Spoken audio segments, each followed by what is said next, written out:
pues a continuación, dentro del trabajo que tenemos de estructura de la comunicación, vamos a intentar explicar en qué consisten o los principales detalles de las características de los grupos de comunicación en nuestro país, en España. En concreto podríamos decir que son 6 grupos principalmente, aunque podríamos llegar a ampliarlos a 8 grandes grupos de comunicación. Hablaríamos de A3 Media, Mediaset España, Prisa, Unidad Editorial, Vocento, Grupo Godó, Z y Editorial Prensa Ibérica. Este trabajo ha sido realizado por un servidor, Carlos Molina, por Inés Arroyo y por Carla Pareja. El objetivo prioritario es intentar resumir al máximo en este vídeo a continuación todas esas peculiaridades dentro de la radiografía de los grupos de comunicación españoles. El objetivo es describir en un primer lugar las diferentes estrategias de los grupos mediáticos más importantes que tiene nuestro país, mostrando una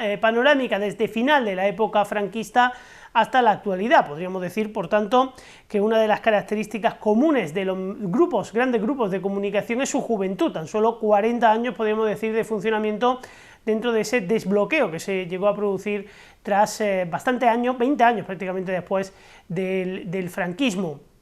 Reseñar también, por tanto, esa juventud de los grupos como explicación también a esa falta de internacionalización actual. También hay que reseñar que hay una precaria profesionalización de su estructura, son principalmente grupos que tienen un importante carácter familiar, algo que también se puede llegar a extrapolar a otros grandes grupos a nivel de todo el mundo. Hay, por supuesto, también una excesiva dependencia financiera del sector financiero y sobre todo condescendencia con diferentes actores nacionales, políticos y por supuesto empresariales. El poder al final de la política es muy importante, sobre todo cuando se depende cada vez más de la publicidad de diferentes administraciones públicas. También es importante en los últimos tiempos la búsqueda generalizada de todos estos grupos de soluciones a la digitalización de los medios rentables, sobre todo tras la caída de la publicidad,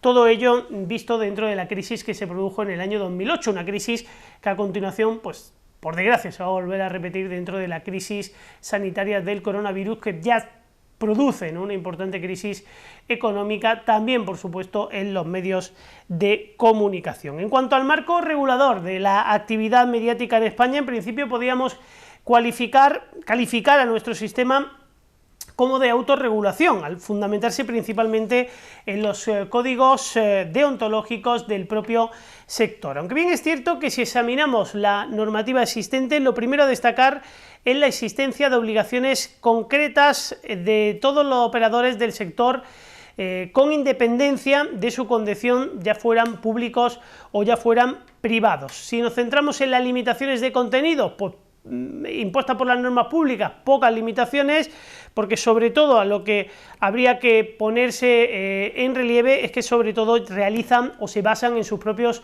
códigos éticos. No existen dentro de esas normas, ¿no?, de principios fundamentales, no hay en ningún caso ninguna figura independiente que regule esos contenidos de los medios de comunicación. No existe a nivel de todo el Estado. Sí hay algunos casos de esa propia regulación, como puede ser el Consejo Audiovisual de Cataluña o el Consejo Superior Andaluz Audiovisual, ¿no?, del audiovisual, como quizá con diferentes potestades sancionadoras o consultivas. Destacar por último que la última ley del sector audiovisual fue aprobada en el año 2010 y se engloba dentro de una acumulación de contrarreformas o dentro de las contrarreformas del gobierno de José Luis Rodríguez Zapatero, un giro que se entiende como neoliberal, que permite en este caso a los participantes cruzadas en diferentes compañías y la fusión entre ellas, es decir, tener accionariado o tener en este sentido participaciones en diferentes medios de comunicación. En conclusión, las últimas reglas legales establecidas han sido singularmente beneficiosas para estos grandes grupos de comunicación en España, que tienen una importante cuota de mercado y que por tanto pues controlan con diferentes acuerdos accionariales diferentes puntos de vista dentro del sector audiovisual, con la consiguiente pérdida de autonomía. Seguimos escuchando también a algunas de mis compañeras con respecto a otros temas importantes, llegando también a la conclusión de esta radiografía de características de grupo de comunicación.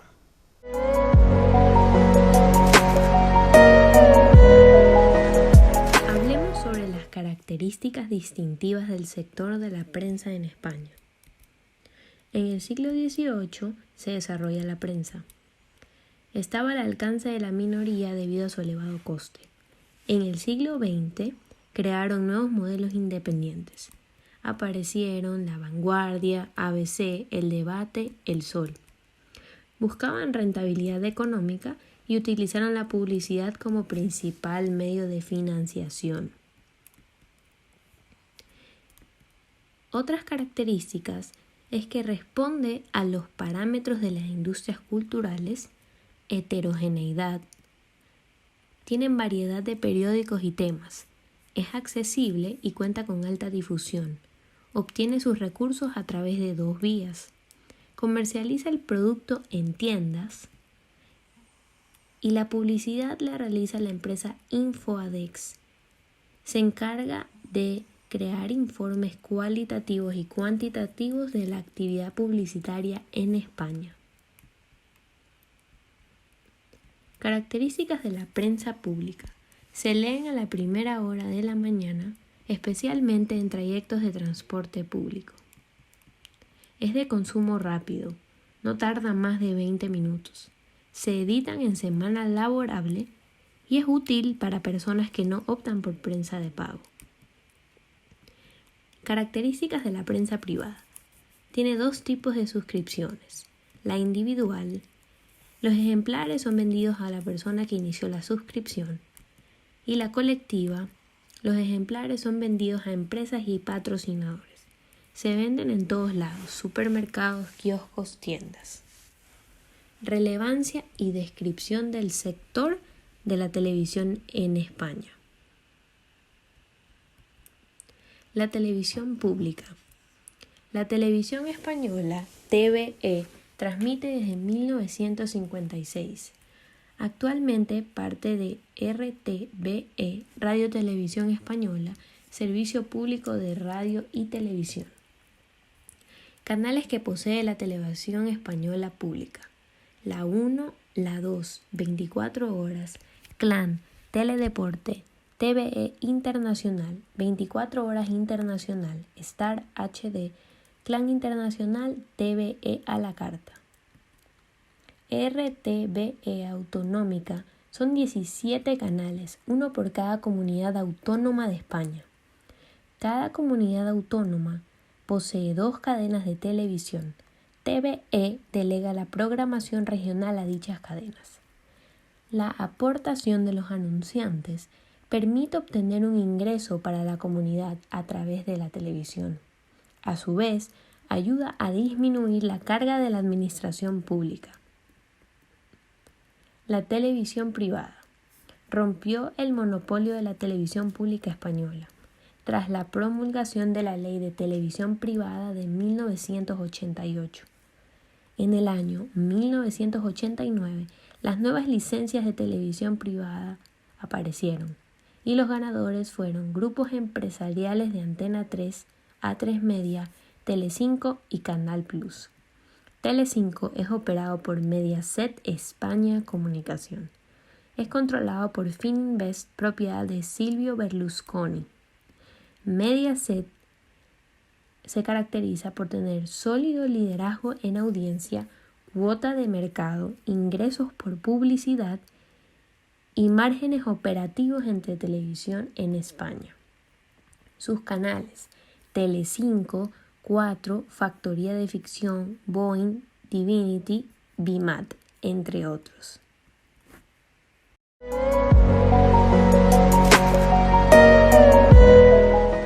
Actualmente nos encontramos en una época en la que se requiere una nueva oferta de contenidos que tienen que ser atractivos, dinámicos y de calidad. De la misma manera, estos contenidos tienen que ser accesibles y adaptados a la capacidad de los dispositivos existentes y el fácil acceso a los mismos. Por lo tanto, entre las posibilidades del lenguaje encontraremos la narrativa transmedia, que consiste en transformar el viejo periodismo en algo nuevo y remodelado.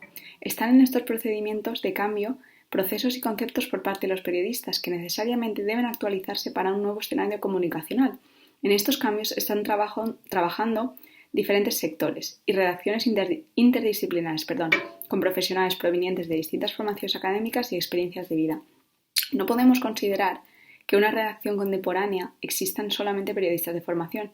Es necesario tener entre ellos, por ejemplo, ingenieros de computación capaces de pensar en algoritmos e incluso contables. Es el momento de crear redacciones que tengan como preocupación la producción de contenidos audiovisuales, sobre todo, que ofrezcan a los usuarios la sensación de entretenimiento. La información también que se transmite es inmediata y solo se vale de un único sentido. Al no proporcionar imágenes, sus mensajes exigen más claridad y concisión.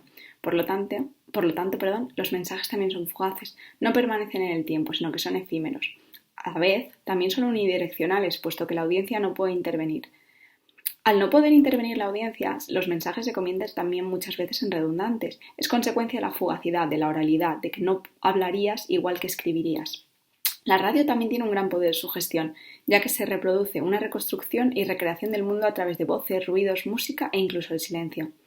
Como medio de comunicación, la radio juega un papel muy importante dentro de la sociedad y posee un orden de prioridades respecto a la función de medios masivos de comunicación.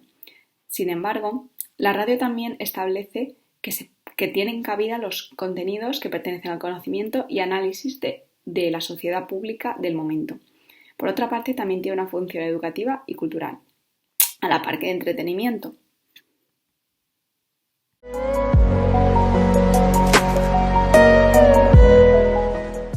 Respecto al futuro de los medios, preveemos que en el futuro exista una continuidad en el proceso de concentración de los medios en grandes grupos de comunicación multimedia. La publicidad continuará siendo la principal fuente de ingresos, y en los nuevos medios primará la inmediatez de la información por encima del análisis y la investigación, es decir, un uso masivo del Internet. Así pues, las nuevas formas de operar y de editar la información requerirán una formación multimedia permanente de los profesionales que se irá renovando constantemente.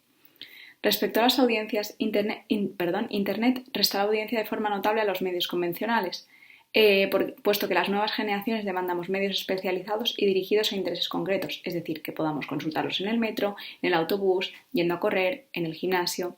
La competencia entre las operadoras de telecomunicaciones se verá limitada por una clara tendencia hacia un progreso de concentración. Y los medios de comunicación, como llevan haciendo desde sus inicios, continuarán siendo el canal de transmisión de ideología política de los grupos o partidos que están detrás de ellos, como estamos viendo acentuado últimamente. Así pues, a modo de resumen, estableceríamos que la transformación de los medios por el impacto de la tecnología va a estar determinado por 4 grandes tendencias: el acceso masivo al Internet y estar permanentemente conectado online, el cambio en los medios de un enfoque de oferta a otro de demanda, la integración vertical de la industria de contenidos y la posibilidad de acceso a diferentes medios de comunicación a través de un mismo terminal.